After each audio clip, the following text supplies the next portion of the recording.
Welcome to English, Please, the podcast where we explore interesting topics in under 10 minutes in clear, intermediate English.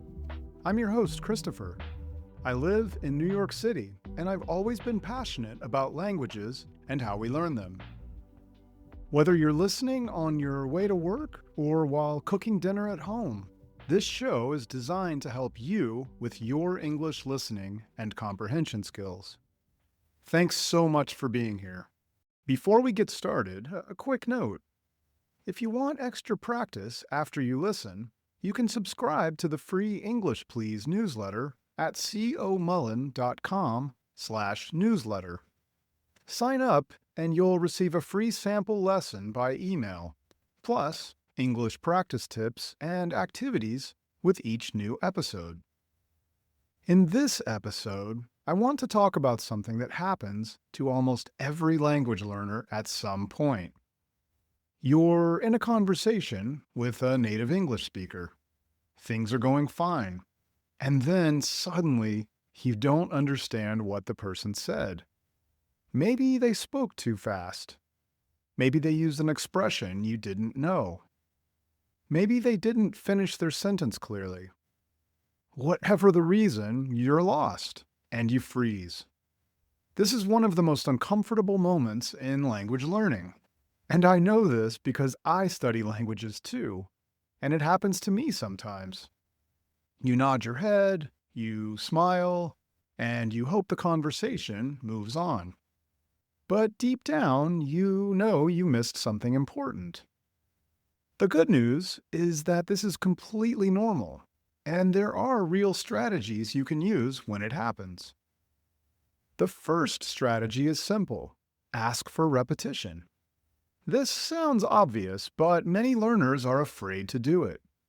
They worry it will seem rude or make them look less fluent. But the truth is, asking someone to repeat themselves is completely normal.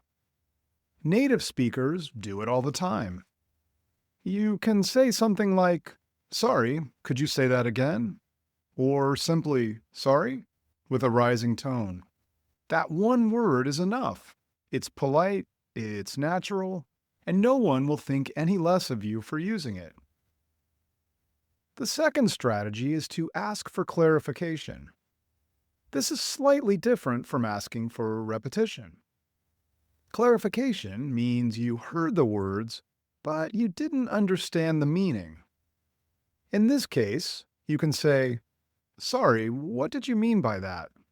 Or, "I'm not sure I understood. Can you explain?"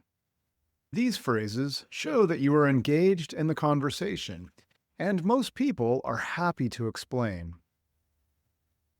The third strategy is to use what you did understand.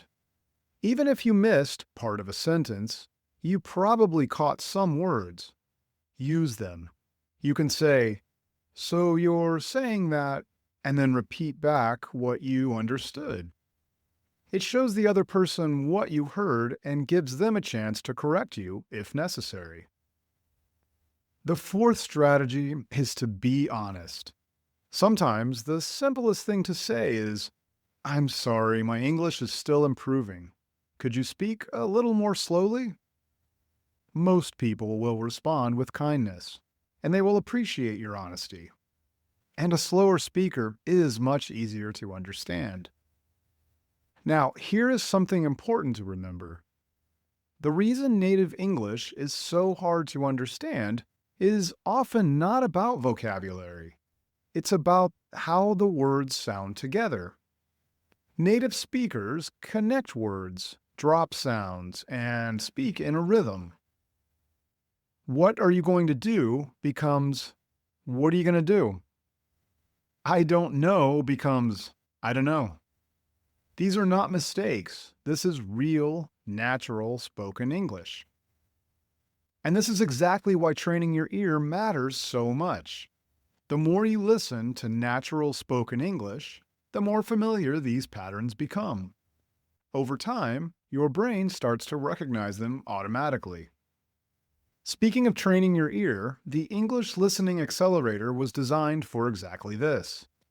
It's a complete workbook with 10 lessons, audio, exercises, and a full answer key. Each lesson focuses on a different aspect of natural spoken English. You can try a free sample lesson at comullen.com/listen. That's comullen.com/listen. And if you want the full workbook, it's just $7. Again, I'm Christopher, and I want to invite you to join me in future episodes of English Please to hear about a variety of topics, all focused on helping you with your English. Subscribe now wherever you listen to podcasts, and let's continue this adventure together in clear, understandable English. Sincere thanks, as always, for your support. See you soon!